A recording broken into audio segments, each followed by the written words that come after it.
ठीक है भाई, फिर मिलते हैं। ठीक।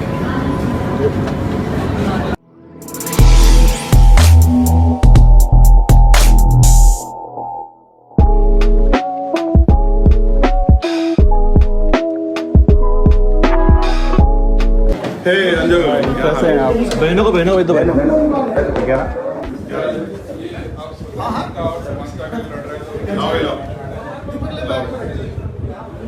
सुनने को राजी नहीं हो, सीखने को राजी नहीं हो, क्या बदल जाएगा फोटो खींच के? बताओ चलो, क्या आपको कोई ज्ञान मिल जाएगा? आपके घरों में तथागत बुद्ध बाबा साहब फोटो लगी, बन गया आप बाबा साहब? बदला आपकी जिंदगी को? तो अगर और कोई कुछ सिखाता नहीं, मैं हूँ यहाँ, मुझसे 10 मिनट सीखने की बजाय कभी इधर कैमरा घुमाते, कभी अपनी गर्दन घुमाते, अरे मुर्गा भी तुमसे ज़्यादा अच्छा है, वो अपने खानदाने में ध्यान देता था, आपका ध्यान उस पर भी नहीं है। तो पहले आप मूवमेंट के बारे में, मिशन के बारे में जानते लो, ये पटके डाल के कहाँ घूम रहे हो?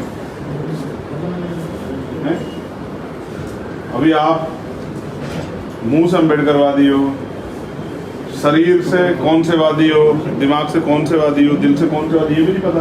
कितने लोग हैं आप में से जो बाबा साहब के बारे में जानते? जरा बताओ, फिर तुम्हारी फोटो को बनाएंगे। पहले देख लें, तो पीछे हो जाओ, इधर वाले लोग इधर हो जाओ, बैठ जाओ नीचे, कोई कपड़े नहीं गंदे हो रहे, बैठ जाओ, बैठ जाओ। ले ये चप्पल उधर रख देना, बैठ जाओ भाई, बैठ जाओ। सन्नी बैठ जाओ। नहीं कोई बात भैया नहीं, अरे मैं बैठना चाहता तो मैं ही नहीं बैठ जाता, इसमें क्या? मैं तो नीचे बैठ जाता, मेरे कौन से कपड़े गंदे हो रहे हैं?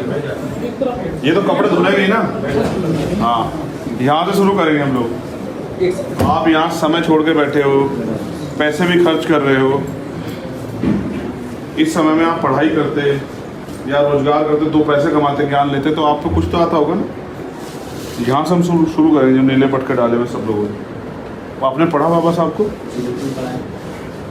कितना पढ़ा? बाबा साहब को उनके जन्म से लेके उनके थॉट्स ऑफ पाकिस्तान जो लिखी है वो भी पढ़ी हुई है। थॉट्स ऑफ पाकिस्तान पढ़ी है? तो आपने वो भी पढ़ी होगी, डिवाइडेशन। हैं? डिवाइडेशन नहीं, एलिशन ऑफ कास्ट ही पढ़ी होगी आपने। एलिशन ऑफ कास्ट, हाँ, क्या कहते हैं हिंदी में उसको? एलिशन ऑफ कास्ट को हिंदी में क्या कहते हैं? एलिशन ऑफ कास्ट, जातिगत हैं? जिससे पूछा जाए उसको बता दें, तो जब तुम्हारा समय आएगा तब बताना। बात तो इतनी बड़ी कि मैंने थॉट ऑफ पाकिस्तान पढ़ा है बाबा साहब का। क्या थॉट ऑफ पाकिस्तान, बाबा साहब क्या विचार थे बाबा साहब के पाकिस्तान में, बताओ जाए। बाबा साहब कभी भी बंटवारे के साथ नहीं थे। देख भाई सन्नी, तुम मुझे देखते रहते हो ना, अपने समाज को देखो। जो काम करना है वो लोग नहीं, वो काम नहीं करते तुम लोग, क्योंकि समाज तैयार है। ठीक है, देखो ये पीढ़ी है, मैं तो उनको तैयार करने का काम कर रहा हूँ, बाकी तो भक्ति बनाते हैं, वोट दो और घर सो जाओ, पढ़ दो। और भक्तों से कभी कोई लड़ाई नहीं जीती गई, इतिहास गवाह है कि मैदान में योद्धा उतरते हैं तब जीतते हैं। और जिनसे लड़ रहे हैं ना, संघ और आदर्श से, उनके बच्चे शाखाओं में जाते हैं और 5 बजे शाखा लगाते हैं। और ये मेरे समाज के नस्ल है, जिनके भरोसे मैं लड़ रहा हूँ। मैं जब कहीं जाता हूँ तो इनसे पूछ लेता हूँ, बताओ देखो आर्टिकल 1 में क्या बताएंगे, और संविधान इनकी हर टाइम इनकी उस पर मिलेगा, फोन पे उस पर, और हाथ में लेके घूमेंगे। बताओ भाई, ये बताओ कैसे करोगे संविधान की रक्षा? तुम्हें तो पता नहीं संविधान में है क्या। पढ़ा आप लोगों ने संविधान? और पढ़ाता हूँ, देखो मूवमेंट आए, देखो तुम्हें। हम यहाँ से शुरू करेंगे। काशीराम साहब की जयंती बताओ कब होती है, जन्म तिथि आप बताओ, बताओ। 14 फरवरी। हाँ, बहुत बढ़िया, आप बताओ, आप बताओ। हैं? 15 फरवरी।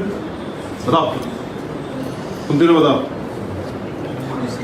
तुम तीनों बताओ, तुम तीनों बताओ, तुम चारों बताओ, तुम बताओ। ये पूरा गुच्छा, 1 मिनट, ये वाला गुच्छा बताओ। तुम दोनों बताओगे? हाथ खड़े करो, बताओगे तो। तुम बताओ भाई, इधर वाले। 15 फरवरी, बहुत अच्छा। सिर्फ प्राइज लाओ, नोबेल प्राइज इनको दो। हाँ, 15 मार्च 1934। सही बता रहे हैं? सोच लेते, चल ठीक, सही बता रहे हैं। हाँ, 1934 ही। इन्होंने महापुरुषों का मैं भी नहीं पढ़ा और ना इन्हें पढ़ाया जाता, और ये खुश हैं, जय भीम के नारे लगाते हैं, घर में जाके सो जाते हैं और सोचते हैं बस मूवमेंट खड़ी होगी, अब हमारा राज आ गया। साहब इसलिए कामयाब हुए कि उन्होंने जो दिन रात जाग जाग के अपने लोगों को कैडर दिया, उस कैडर से समर्पित कार्यकर्ता तैयार हुआ। और अकेले साहब नहीं, वो लाखों कार्यकर्ता जमीन में उतरे, उन्होंने जाके गांव देहात में जाके इतने लोग ऐसे लोग तैयार किया, फिर ये लोग उतरे, चैन बनी, समाज तैयार हुआ और समाज ने वोट देके साहब को ताकतवर बनाया। आज कड़वी बात है लेकिन सच है, आज मेरे पास उनके मुकाबले की फोर्स है, लेकिन वो कैडराइज नहीं है। जिस दिन वो कैडराइज हो जाएगी ना, फिर पता है क्या करूँगा मैं, फिर मैं धक्के नहीं खाते फिरूंगा। याद है वो दिन, बिल्कुल बाबा साहब की घटना जब लिखी जाती है, उसमें कहा जाता है कि भाई विदेश से एक डेलीगेशन आया पत्रकारों का, और वो रात को घूमता फिर रहा था। गांधी जी के पास गया, गांधी जी सोए हुए थे, नेहरू जी के पास नेहरू सोए थे, बाबा साहब के पास गया तो बाबा साहब अपनी पढ़ाई में लगे हुए थे। तो बाबा साहब सोचा कि उनका पिए आ गया वो नानक चंद्र, उनका भाई एक चाय पिलवा दे यार एक, तो वो हिले ही नहीं। बाबा साहब ने कहा कि यार ये तो आज मेरी बात नहीं मान रहा, उठा के देखा तो वो दूसरे लोग थे, वो पत्रकार डेलीगेशन। तो उन्होंने कहा कि बाबा साहब देखो, आप भी इतने बड़े नेता हो, हम गांधी जी के पास भी गए, नेहरू के, वो तो सो रहे हैं। बाबा साहब ने कहा मेरा समाज सो रहा है इसलिए मैं जाग रहा हूँ। उनका समाज जाग रहा है। हमारी बस्ती में 6 बजे के बाद जाकर देखो, 4 शराब पिए हुए लोग आ जाएंगे, आपको 4 गाली दे देंगे वहाँ। तो हम तो अपना घर भी नहीं सुधार पा रहे, समाज कैसे सुधारेंगे भाई। इसलिए मैं कोशिश करता हूँ कि ये लोग तैयार हो जाएं। अच्छा देखो एक गजब की बात, अखबार उठाओगे, टीवी में तो नहीं आती, यूट्यूब पे देखोगे रोज रेप हत्या होते हैं। वो कौन है? वही वो बड़े लड़के जिनके रेप हत्या होते हैं, वो तो बहुजन समाज की बेटियां हैं, यानी कि वो हमारे समाज की बेटे। जब मैं आपके समाज का हूँ और वो भी हमारे समाज की, तो वो हमारे परिवार की हुई। तो भाई जिनकी बहनों का रोज रेप हत्या होती है, वो घर जाए तो उनको तकलीफ क्यों नहीं होती भाई?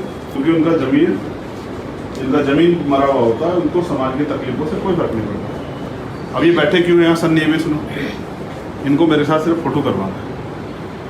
देखो इनका सपना क्या है, फोटो करवाएंगे, सोशल मीडिया पर डालेंगे, इनको 2-4 वो मिल जाएंगे, लाइक कमेंट, ये खुश हो जाएंगे। इतना इनका सपना है। जैसे हर व्यक्ति का होता है ना कि मुझे 10वीं करनी है, 12वीं करनी है, मुझे ग्रेजुएशन करनी है, पोस्ट ग्रेजुएशन, कोई LLB करना चाहता है, कोई जो है PhD करना चाहता है। इनके सपने हैं फोटो खिंचवाना। बस इस फोटो के लिए मेरी गाड़ी के पीछे भागते हैं। मतलब ये गिर जाए मोटरसाइकिल से, मैं डरता रहता हूँ किसी को चोट ना लग जाए।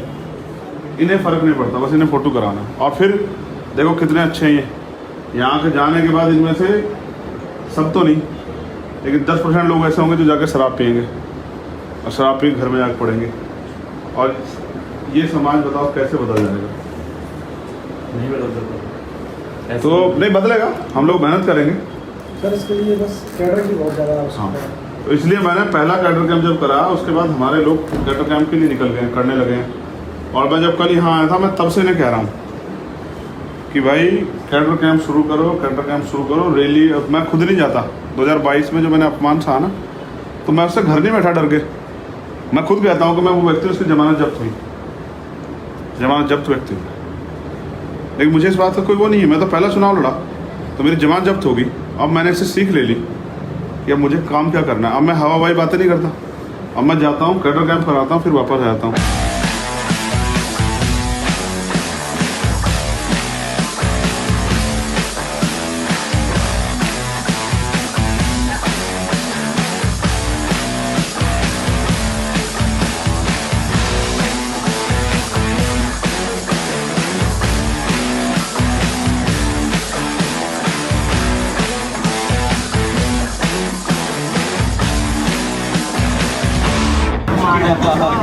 ठीक है भाई, ठीक। कहाँ? इधर इधर इधर ये कौन सा नंबर, कौन सा है? किसमें ये वाला है E2। नमस्कार। ठीक है भाई, मैं भी जा रहा हूँ। ठीक। ट्रेन तुरंत निकल और तुम जाएगी। मुझसे बात कर जी लेना। भाई, बिल्कुल बिल्कुल। बाकी मैं देख लूँगा अपने आप। जी भाई, ठीक।